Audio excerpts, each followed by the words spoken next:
வணக்கம். செப்டம்பர் 28ஆம் தேதி இன்னைக்கான முதல் பதிவு. பங்குச்சந்தையில் நடந்த சில விஷயங்களை விரைவாக பார்க்கலாம். முக்கியமான தகவல், நான் செபி ரெஜிஸ்டர்ட் அட்வைசர் கிடையாது. நம்ம சேனல்ல இருந்து எப்போதுமே ஸ்டாக் ரெக்கமெண்டேஷன்ஸ் கிடையாது. யூடியூப் சேனல் மட்டும் இல்லைங்க, மற்ற சோஷியல் மீடியா பிளாட்ஃபார்மான இன்ஸ்டாகிராம், வாட்ஸ்அப், டெலிகிராம்ல இருந்து கூட நாம ஸ்டாக் ரெக்கமெண்டேஷன்ஸ் வழங்குவதில்லை. மேலும் பணத்தை வாங்கிட்டு எந்த சேவையும் வழங்குவது இல்லை. பல போலியான குரூப் இயங்கிட்டு இருக்கு. தயவு செய்து ஜாகிரதையாக இருங்க. இந்த வீடியோவில் காட்டக்கூடிய அனைத்து கம்பெனிகளும் வெறும் இன்ஃபர்மேஷனல் பர்பஸ்க்காக மட்டுமே முதலீடு செய்யுங்கன்னு சொல்கிற வீடியோ கிடையாது. எந்த ஒரு முதலீட்லையும் ரிஸ்க் இருக்கும். ரிஸ்க் புரியாமல் இன்வெஸ்ட் செய்யாதீங்க. ரிஸ்க் புரியலன்னா தயவு செய்து இன்வெஸ்ட்மெண்ட்டை தவிர்த்துருங்க. நம்ம ருபி டிரைவர் சேனலை ஆதரிக்கிற அனைத்து நல்ல உள்ளங்களுக்கும் நன்றி. சில இண்டிவிஜுவல் ஸ்டாக்ஸ் மற்றும் செய்திகள் விரைவாக பார்க்கலாம். நேற்று வெள்ளிக்கிழமை செப்டம்பர் 27ஆம் தேதி நிஃப்டி 26,179 க்ளோஸ் ஆயிருக்கு. ஃப்ளாட்டாக க்ளோஸ் ஆகியிருந்தது. ஃபாரின் இன்ஸ்டிடியூஷனல் இன்வெஸ்டர்ஸ் 26,000 கோடி ரூபாய்க்கு வாங்கியிருந்திருக்கிறாங்க. 27,000 கோடி ரூபாய்க்கு விற்பனை நடத்தியிருக்கிறாங்க. நெட் செல்லர்ஸாக இருந்திருக்கிறாங்க 1,200 கோடி ரூபாய்க்கு. டொமஸ்டிக் இன்ஸ்டிடியூஷனல் இன்வெஸ்டர்ஸ் 50,000 கோடி ரூபாய்க்கு வாங்கியிருக்கிறாங்க. 43,000 கோடி ரூபாய்க்கு விற்பனை நடத்தியிருக்கிறாங்க. நெட் பையர்ஸாக இருந்திருக்கிறாங்க கிட்டத்தட்ட 7,000 கோடி ரூபாய்க்கு.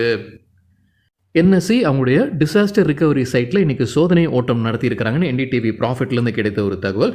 அதே போல் திங்கக்கிழமை செப்டம்பர் 30ஆம் தேதியிலிருந்து அக்டோபர் 3ஆம் தேதி வரைக்கும் லைவ் ட்ரேடிங்கும் இந்த டிசாஸ்டர் ரிகவரி சைட்டில் தான் நடக்க இருப்பதாக அப்டேட் கொடுத்துருக்காங்க என்டிடிவி ப்ராஃபிட்டில்.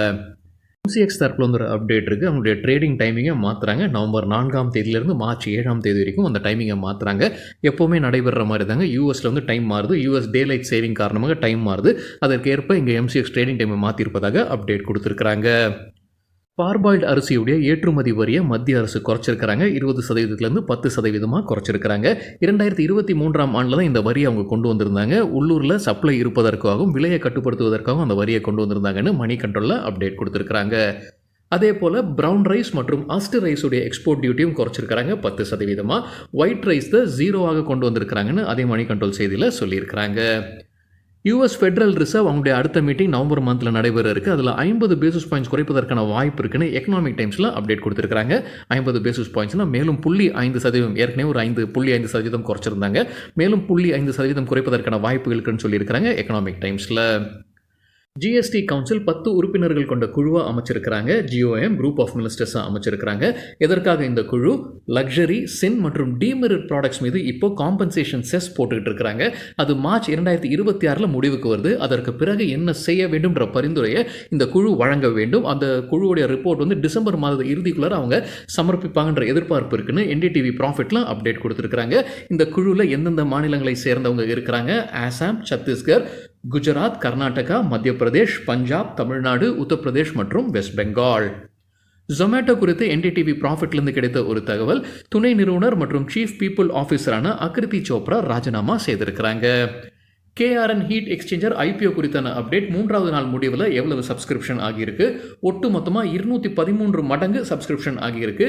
ரீட்டைல் கேட்டகரி மட்டும் பார்க்கும்போது 96 மடங்கு சப்ஸ்கிரிப்ஷன் ஆகியிருக்கு. பஞ்சாப் நேஷனல் பேங்க் குறித்து என்டிடிவி ப்ராஃபிட்லேருந்து கிடைத்த ஒரு தகவல், ஃபண்ட் ரைசிங் பண்ணியிருக்கிறாங்க 5,000 கோடி ரூபாய் குவாலிஃபைட் இன்ஸ்டிடியூஷனல் பிளேஸ்மெண்ட் வழியாக. யாரெல்லாம் முதலீட்டாளர்கள் உள்ள வந்திருக்காங்க? சில பிரபலமான பெயர்களை சொல்லியிருக்கிறாங்க. Citigroup, Bank of America Securities, Morgan Stanley மற்றும் கோல்ட்மேன் சாக்ஸ். ஏஞ்சல் ஒன் குறித்து மணி கண்ட்ரோல்லேருந்து கிடைத்த ஒரு தகவல், அவங்க அபராதம் கட்டியிருக்கிறாங்க. கிட்டத்தட்ட 22 லட்சம் ரூபாய் அபராதமாக செபிக்கு கட்டியிருக்கிறாங்க. என்ன குற்றச்சாட்டு? அவங்களுடைய ஒரு ஆத்தரைஸ்டு பர்சன் ஃப்ரண்ட் ரன்னிங் கேஸில் ஒரு குற்றச்சாட்டில் இருக்கிறாங்க. அதனால் இப்போ அந்த பணத்தை கட்டி அந்த கேஸை முடிவு கொண்டு வந்திருக்கிறாங்க ஏஞ்சல் ஒன். தகவல் கிடைத்தது மணி கண்ட்ரோல்லேருந்து. அதானி குழுமம் மீது நீதிமன்றத்தில் வழக்கு பதிவு செய்யப்பட்டிருக்கு கென்யா நாட்டில். சில தினங்களுக்கு முன்னாடி நம்ம செய்தி பார்த்துருந்தோம். கென்யா ஏர்போர்ட்டை அவங்க டேக் ஓவர் பண்ணுறாங்க டெவலப்மெண்ட் மற்றும் மெயின்டெனன்ஸ் ப்ராஜெக்ட்டுக்காக. அதற்கு எதிர்ப்பும் அங்கே நிறைய பேர் தெரிவிச்சிட்டு இருக்காங்கன்ற செய்தி நம்ம பார்த்துருந்தோம். இப்போ பிஸ்னஸ் ஸ்டாண்டர்டில் அது தொடர்பாக கொடுத்துருக்கிற அப்டேட் என்ன அப்படின்னா, நீதிமன்றத்தில் வழக்கு பதிவு செய்யப்பட்டிருக்கு. முக்கிய குற்றச்சாட்டு என்னன்னா, அதானி மற்றும் அந்த அரசு கூடிய இருக்கக்கூடிய அந்த டீலில் வந்து வெளிப்படைத்தன்மை இல்லை. அது மட்டும் இல்லாமல் அதானி குரூப் மீது ஸ்விஸ் நிறுவனம் ஏற்கனவே விசாரணை செய்துகிட்டு இருக்கிறாங்க மணி லாண்டரிங் கேஸுக்காக. இந்த குற்றச்சாட்டெல்லாம் வைத்துக்கொண்டு அவங்க வந்து இப்போ நீதிமன்றத்தில் வழக்கு போட்டிருக்கிறாங்க. அதானி குரூப் வந்து அந்த ஸ்விஸ் விசாரணை செய்வதற்கு ஏற்கனவே மறுப்பு தெரிவிச்சிருக்கிறாங்கன்னு அதே பிஸ்னஸ் ஸ்டாண்டர்ட் செய்தியில் சொல்லியிருக்கிறாங்க. EQG பார்ட்னர்ஸ் $5 லட்சம் அபராதம் கட்டியிருக்கிறாங்க. யூஎஸ் ரெகுலேட்டரான SEC கிட்ட தான் இந்த அபராதத்தை கட்டியிருக்கிறாங்க. பிஸ்னஸ் ஸ்டாண்டர்ட்லேருந்து கிடைத்த தகவல். என்ன குற்றச்சாட்டுன்றது சரியாக தெரியலிங்க. விசில் ப்ளோவருக்கான ப்ரொடெக்ஷன் விதிகளை சரியாக பின்பற்றலை அப்படின்றது தான் குற்றச்சாட்டு. eastmytrip.com தரப்பில் வந்து ஒரு அப்டேட் இருக்குது. ப்ரொமோட்டர் அல்லது ப்ரொமோட்டர் குரூப்பை சார்ந்த நிஷாந்த் பிட்டி ஷேர்ஸை விற்பனை செய்திருக்கிறாரு. செப்டம்பர் 25ஆம் தேதி அவருடைய ஸ்டேக்கை குறைக்கிறாரு. 28% 14% குறைச்சிருக்கிறாரு. நம்ம முன்னே இந்த செய்தி பார்த்துருந்தோங்க. இப்போ அதிகாரப்பூர்வ அறிவிப்பு வெளியிட்டிருக்கிறாங்க. நிஷாந்த் பிட்டி ப்ரொமோட்டர் ஷேர்ஸை விற்பனை செய்து அவருடைய ஸ்டேக்கை குறைச்சிருக்கிறாரு. ஓலா எலக்ட்ரிக் தரப்பில் வந்து ஒரு அப்டேட் இருக்குது. அவங்களுடைய 5வது ப்ராடக்ட்டுக்கு மத்திய அரசுடைய ப்ரொடக்ஷன் லிங்க்டு இன்சென்டிவ் ஸ்கீமுக்கான சர்டிஃபிகேஷன் கிடச்சிருக்குன்னு சொல்லியிருக்கிறாங்க. ஓலா எலக்ட்ரிக் தரப்பில் வந்து மற்றொரு அப்டேட்டும் இருக்குது. அவங்களுடைய சர்வீஸ் சென்டர்ஸை அதிகப்படுத்துகிறாங்க. அவங்களுடைய ஹைப்பர் சர்வீஸ் அப்படின்ற கேம்பெயினை அறிமுகம் செய்கிறாங்க. இந்த ஆண்டு இறுதிக்குள்ளார அவங்களுடைய சர்வீஸ் சென்டர்ஸை இரட்டிப்பாக்க வேண்டும்ன்ற இலக்கு வைத்திருக்கிறாங்க. அதாவது 1000 சென்டர்ஸாவது இருக்க வேண்டும் அப்படின்றத இலக்காக வைத்திருக்கிறாங்க. அதோடைய பாகமாக அவங்களுடைய மெக்கானிக்ஸ் 1,00,000 மெக்கானிக்ஸ்க்கு அவங்க வந்து ட்ரைனிங் நடத்த இருப்பதாகவும் அப்டேட் கொடுத்துருக்காங்க. ஏதாவது வாகனம் பழுதடைஞ்சு அதற்கு ஒரு நாளுக்கு மேலே சர்வீஸ் ஆகும் அப்படின்ற பட்சத்தில் அவங்க மாற்று ஸ்கூட்டர் வழங்குவதற்கான திட்டத்திலும் இருக்கிறாங்க. அதே போல் ஓலா கேப்ஸ்க்கான ஃப்ரீ கூப்பன்ஸும் வழங்குவதற்கான வாய்ப்புகள் இருக்குன்னு அவங்க அப்டேட் கொடுத்துருக்காங்க ஓலா எலக்ட்ரிக். ஆலம்பிக் ஃபார்மா தரப்பில் வந்து ஒரு அப்டேட் இருக்குது. அவங்களுடைய ஒரு மருந்துக்கு United States Food and Drug Administration ஒப்புதல் வழங்கி இருக்கிறாங்க. சைசோ அஃபெக்டிக் டிஸார்டர் சிகிச்சைக்கு பயன்படுத்தக்கூடிய மருந்துன்னு சொல்லியிருக்கிறாங்க Alembic Pharma. CAMS Computer Age Management Services தரப்பில் ஒரு அப்டேட் இருக்குது. அக்டோபர் 28ஆம் தேதி குவார்ட்டர்லி ரிசல்ட் வெளியிட இருக்கிறாங்க. கூடவே டிவிடெண்ட் குறித்தான முடிவும் அன்றைக்கி எடுக்கப்படும். டிவிடெண்ட் அறிவிச்சாங்கன்னா அதற்கான ரெக்கார்ட் டேட் நவம்பர் 8ஆம் தேதி. ரைட்ஸ் லிமிடெட் தரப்பில் வந்து ஒரு அப்டேட் இருக்குது. அதானி போர்ட்ஸ் கிட்ட இருந்து ஒரு ஆர்டர் கிடச்சிருக்கு. அதோடைய மதிப்பு 100 கோடி ரூபாய். ஸ்டெர்லிங் அண்ட் வில்சன் ரெனியூவல் குறித்து என்டிடிவி ப்ராஃபிட்லேருந்து கிடைத்த ஒரு தகவல். ப்ரொமோட்டர்ஸ் ஷேர்ஸை விற்பனை செய்திருக்கிறாங்க. 1040 கோடி ரூபாய் மதிப்பிற்கான ஷேர்ஸை விற்பனை செய்திருக்கிறாங்க. நேற்று வெள்ளிக்கிழமை கிட்டத்தட்ட 7.2% ஸ்டேக்கை விற்பனை செய்திருக்கிறாங்கன்ற அப்டேட் கொடுத்துருக்காங்க. ஸ்டாக் எக்ஸ்சேஞ்சிலிருந்து கிடைத்த தகவல் என்னன்னு பார்க்கும்போது ஸ்டெர்லிங் அண்ட் வில்சன் கம்பெனியுடைய ஷேர்ஸை மார்கன் ஸ்டான்லி ஏஷியா சிங்கப்பூர் வாங்கியிருக்கிறாங்க. நேற்று 20,25,000 ஷேர்ஸ். ஒரு ஷேர் விலை 623 ரூபாய். சொசைட்டி ஜெனரல் வாங்கியிருக்கிறாங்க 20,10,000 ஷேர்ஸ். ஒரு ஷேர் விலை 623 ரூபாய். ப்ரொமோட்டரான Shapoorji பாலான்ஜி and company private limited 1.35 கோடி ஈக்விட்டி ஷேர்ஸை விற்பனை செய்திருக்கிறாங்க. ஒரு ஷேர் விலை 623 ரூபாய் 28 பைசா. சில மாதங்களுக்கு முன்னாடி ரிலையன்ஸ் இண்டஸ்ட்ரீஸ் டேக் ஓவர் பண்ண கம்பெனி தான் Sterling and Wilson Renewable Energy. IDFC மற்றும் ஐடிஎஃப்சி ஃபர்ஸ்ட் பேங்க் மர்ஜர் குறித்தான அப்டேட் வெளியிட்டிருக்கிறாங்க. ஐடிஎஃப்சி வந்து ஐடிஎஃப்சி ஃபர்ஸ்ட் பேங்க்குடன் மர்ஜ் ஆகுதுங்க. என்ன ரேஷியோவில் மர்ஜ் ஆகுதுன்றதில் முன்னே சொல்லியிருந்தது தான். ரெக்கார்ட் டேட் இப்போ வெளியிட்டிருக்கிறாங்க அக்டோபர் 10ஆம் தேதி. ஸ்வாப் ரேஷியோ தெரியாதவங்களுக்காக 155 ஐடிஎஃப்சி ஃபர்ஸ்ட் பேங்க்குடைய ஈக்விட்டி ஷேர்ஸ் வழங்குறாங்க. 100 ஷேர் வைத்திருந்தால் ஐடிஎஃப்சியில் ரெக்கார்ட் டேட் படி. ஜிஎம்ஆர் ஏர்போர்ட்ஸ் குறித்து பிஸ்னஸ் ஸ்டாண்டர்ட்லேருந்து கிடைத்த ஒரு தகவல். நாக்பூர் ஏர்போர்ட்டுடைய சேவையை அவங்க துவங்கலாம், அது கண்டினியூ பண்ணலாம்னு ஆர்டர் பாஸ் பண்ணியிருக்கிறாங்க. 2022 நீதிமன்றம் வந்து அவங்களுக்கு சாதகமாக தீர்ப்பு வழங்கியிருந்தாங்க. அதை எதிர்த்து மத்திய அரசும் ஏர்போர்ட்ஸ் அத்தாரிட்டி ஆஃப் இந்தியாவும் கோரிக்கை வைத்திருக்கிறாங்க, மேல்முறையீடு செய்திருக்கிறாங்க. அதை இப்போ தள்ளுபடி செய்திருக்கிறாங்க நீதிமன்றம். ஜிஎம்ஆர் ஏர்போர்ட்ஸ் நாக்பூர் ஏர்போர்ட்டுடைய சேவையை தொடர்ந்து நடத்தலாம்ன்ற அப்டேட் வெளியிருக்கு பிஸ்னஸ் ஸ்டாண்டர்ட்லேருந்து. அதானி குரூப் ஸ்டாக்ஸ் கடந்த ஒரு ஆண்டில் எப்படி பர்ஃபார்ம் பண்ணியிருக்கிறாங்க? 10 லிஸ்டட் ஸ்டாக்ஸ் இருக்குன்னு நினைக்கிறாங்க. அதில் 7 ஸ்டாக்ஸ் வந்து 25%லிருந்து 100% வரைக்கும் அதிகரிச்சிருக்கு ஒரே வருஷத்தில். தகவல் கிடைத்தது எக்கனாமிக் டைம்ஸ்லேருந்து. எவ்வளவு அதிகரிச்சிருக்கு அந்த பட்டியலும் கொடுத்துருக்காங்க. அதானி கிரீன் எனர்ஜி 104% ஒரு ஆண்டில் அதிகரிச்சிருக்கு. Adani Ports 79%, Adani Power 76%, Ambuja Cements 45%, Adani Enterprises 27%, Adani Energy Solutions 27%, Adani Total Gas 25% அதிகரிச்சிருக்கு. ஏசிசி 23% அதிகரிச்சிருக்கு. அதானி வில்மர் 1% அதிகரிச்சிருக்கு. என்டிடிவி 8% வீழ்ச்சியை பார்த்திருக்கு கடந்த ஒரு ஆண்டில். டைனமேட்டிக் டெக்னாலஜிஸ் கம்பெனியுடைய ஷேர்ஸை மோத்திலால் ஓஸ்வால் மியூச்சுவல் ஃபண்ட் நேற்று வாங்கியிருக்கிறாங்க. 48,000 ஷேர்ஸ். ஒரு ஷேர் விலை 8,043 ரூபாய் 30 பைசா. பிடிசி இண்டஸ்ட்ரீஸ் தரப்பு வந்து ஒரு அப்டேட் இருக்குது. அவங்களுக்கு ஒரு பெரிய ஆர்டர் கிடச்சிருக்கு. பிஏஇ சிஸ்டம்ஸ் கிட்டேருந்து கிடைத்த ஆர்டர். டைட்டேனியம் கேஸ்டிங் சப்ளை செய்யக்கூடிய ஆர்டர். அதோடைய மதிப்பு என்னன்றது கம்பெனி வெளியிடலை.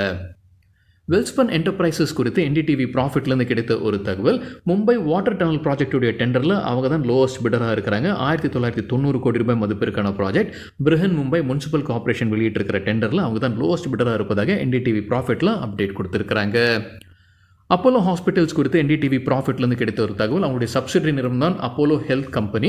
அதில் இருக்கக்கூடிய ஷேர்ஸ் அவங்க விற்பனை செய்திருக்கிறாங்க. 95% ஸ்டேக் வைத்திருக்கிறாங்க. அதை இப்போது 79% குறைச்சிருக்கிறாங்க.